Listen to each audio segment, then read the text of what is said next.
শেরপুরে বাবার হাতে 6 বছরের মেয়ের মৃত্যু, আহত আরেক শিশু।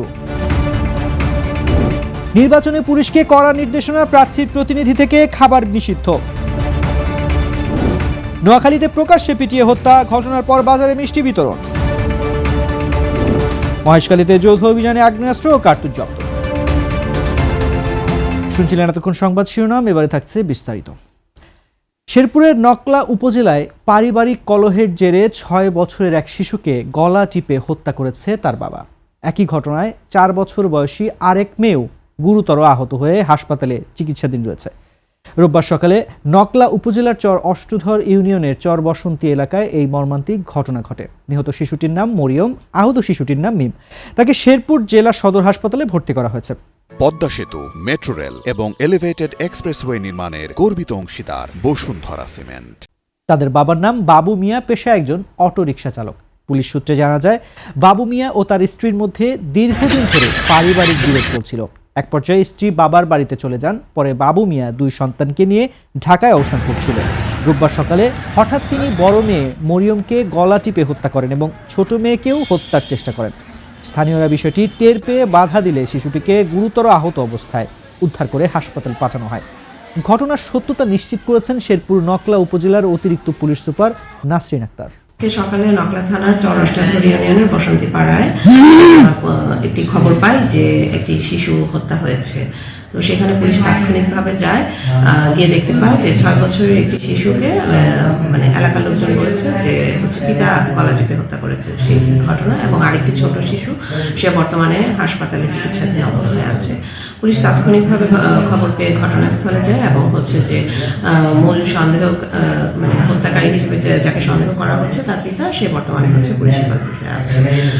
ঘটনা আসলে কোত্থেকে উৎপত্তি এবং কি বিষয় সবকিছু পুলিশ খতিয়ে দেখছে।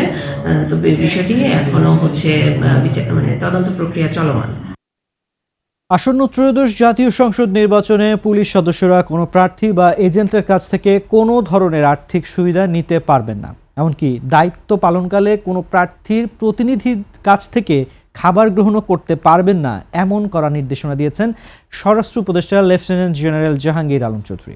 রোববার সকালে রাজশাহীর সারদায় বাংলাদেশ পুলিশ একাডেমির প্যারেড গ্রাউন্ডে 41তম বিসিএস ব্যাচের শিক্ষানবিশ সহকারী পুলিশ সুপারদের প্রশিক্ষণ সমাপনী কুচকাওয়াজে প্রধান অতিথির বক্তব্যে তিনি এসব কথা বলেন। স্বরাষ্ট্র উপদেষ্টা জানান, আসন্ন নির্বাচনে 1.5 লাখ পুলিশ সদস্য দায়িত্ব পালন করবেন। তারা পেশাদারিত্ব বজায় রেখে কাজ করলে এই নির্বাচন হবে বাংলাদেশের ইতিহাসের সবচেয়ে নিরপেক্ষ নির্বাচন। নিরপেক্ষতার সঙ্গে দায়িত্ব পালন করতে হবে। কোনো প্রার্থী বা এজেন্টের নিকট হতে কোনো প্রকার অনৈতিক বা অবৈধ আর্থিক সুবিধা গ্রহণ করবেন না। এমনকি দায়িত্ব পালনে তাদের কোনো প্রতিনিধির নিকট কোনো খাবারও গ্রহণ করবেন না। কেন্দ্রে কোনো প্রকার অনিয়ম বা বিশৃঙ্খলা সৃষ্টি হলে রিটার্নিং অফিসার, সহকারী রিটার্নিং অফিসার, প্রিজাইডিং অফিসারের পরামর্শ মোতাবেক তা শক্ত হাতে দমন করতে হবে। নোয়াখালীর কবিরহাটে উপজেলায় 6 মামলার আসামি মিজানুর রহমান রনি ওরফে কানা মিজানকে প্রকাশ্যে পিটিয়ে হত্যা করা হয়েছে।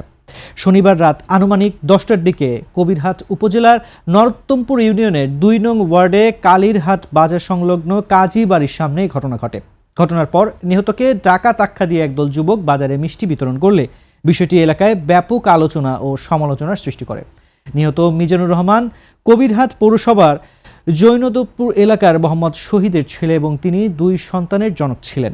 পুলিশ ও স্থানীয় সূত্র জানায়, নিহত মিজানের বিরুদ্ধে একটি ডাকাতি, 2টি চুরি, একটি অস্ত্র মামলা ও সরকারি কর্মচারীর উপর হামলা সহ অন্তত 6টি মামলা ছিল। ঘটনার দিন সন্ধ্যায় কালীরহাট বাজারে 2 নম্বর ওয়ার্ড বিএনপির একটি নির্বাচনী বৈঠক চলাকালে তিনি সেখানে উপস্থিত হয়ে নিজেকে দলের ত্যাগী কর্মী দাবি করলে নেতাকর্মীদের সঙ্গে তার কথা কাটাকাটি ও বাগবিতণ্ডা হয়। পরিস্থিতি উত্তপ্ত হলে তাকে ধাওয়া দেওয়া হয় এবং পরে কাজী বাড়ির সামনে কয়েকজন ব্যক্তি তাকে আটক করে লাঠি ও লোহার পাইপ দিয়ে মুখ ও মাথায় এলোপাতাড়ি পিটিয়ে গুরুতর আহত করে। এতে ঘটনাস্থলেই তার মৃত্যু হয়।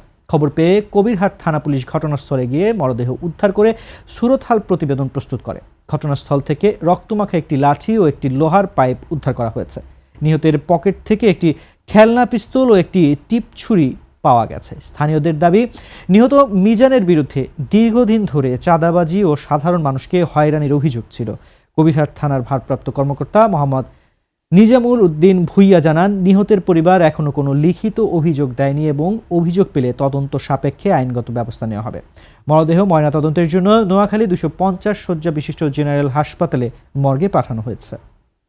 পঞ্চগড়ে তরুণ নেতৃত্বের বিকাশ ও সংসদীয় চর্চার লক্ষ্যে আয়োজিত 2 দিনব্যাপী ইয়ুথ পার্লামেন্ট ছায়া সংসদ অধিবেশনে 6টি বিল পাশ হয়েছে। পঞ্চগড় সদর, আটোয়ারী ও তেঁতুলিয়া উপজেলার তরুণ শিক্ষার্থীরা এই সংসদীয় অনুশীলনের অংশ নেন। ব্যারিস্টার জমির উদ্দিন সরকার কলেজিয়েট ইনস্টিটিউটে আয়োজিত এই পার্লামেন্টের আয়োজন করে পঞ্চগড় পায়োনিয়ার্স। এই ছায়া সংসদে প্রধানমন্ত্রী, বিরোধী দলীয় নেত্রী, মন্ত্রী ও সংসদ সদস্যের ভূমিকায় ছিলেন তরুণরাই। আয়োজকরা বলছেন, এমন আয়োজন তরুণ সমাজকে ভবিষ্যৎ নীতি নির্ধারক ও দায়িত্বশীল নেতৃত্বে পরিণত করতে সহায়ক ভূমিকা রাখবে। তিনি উপজেলার বিভিন্ন ইউনিয়ন ও ওয়ার্ডের প্রতিনিধিত্ব করা এসব সংসদ সদস্যদের বিতর্ক ও আলোচনা ছিল প্রাণবন্ত এবং বাস্তবমুখী। স্পিকার ও ডেপুটি স্পিকারের নেতৃত্বে পুরো সংসদ পরিচালিত হয়, যা উপভোগ করেন হাজারো দর্শক। পুরো আয়োজনটি তরুণদের জন্য একটি বাস্তব সংসদীয় পরিবেশের অভিজ্ঞতা এনে দেয়। ইয়ুথ পার্লামেন্টে পঞ্চগড়ের স্থানীয় সমস্যা, সম্ভাবনা, দায়িত্বশীল নাগরিকতা, ভবিষ্যৎ নীতি নির্ধারণ ও নেতৃত্ব তৈরির পাশাপাশি আন্তর্জাতিক রাজনীতি, সমাজনীতি ও অর্থনীতি নিয়ে আলোচনা হয়। আলোচনার মাধ্যমে তরুণ ও যুব সমাজকে একটি অভিন্ন প্ল্যাটফর্মে দাঁড় করানোর চেষ্টা করা হয়। সমাপনী দিনে শিক্ষা, স্বাস্থ্য, নিরাপত্তা, অর্থনৈতিক অঞ্চল, পর্যটন, চা ও পাথর শিল্প বিষয়ে বিল উত্থাপন করা হয়, যা সংসদে পাশ হয়। স্পিকার আশরাফুল ইসলাম রনির সঞ্চালনায় সংসদের জেলার একাধিক গুরুত্বপূর্ণ প্রস্তাব গৃহীত হয়। আয়োজক ও সংশ্লিষ্টরা বলছেন, তারুণ্য নির্ভর এমন সংসদীয় অনুশীলন পঞ্চগড়ের তরুণ সমাজকে দায়িত্বশীল নাগরিক, ভবিষ্যৎ নীতি নির্ধারক ও নেতৃত্বে পরিণত করতে কার্যকর ভূমিকা রাখবে।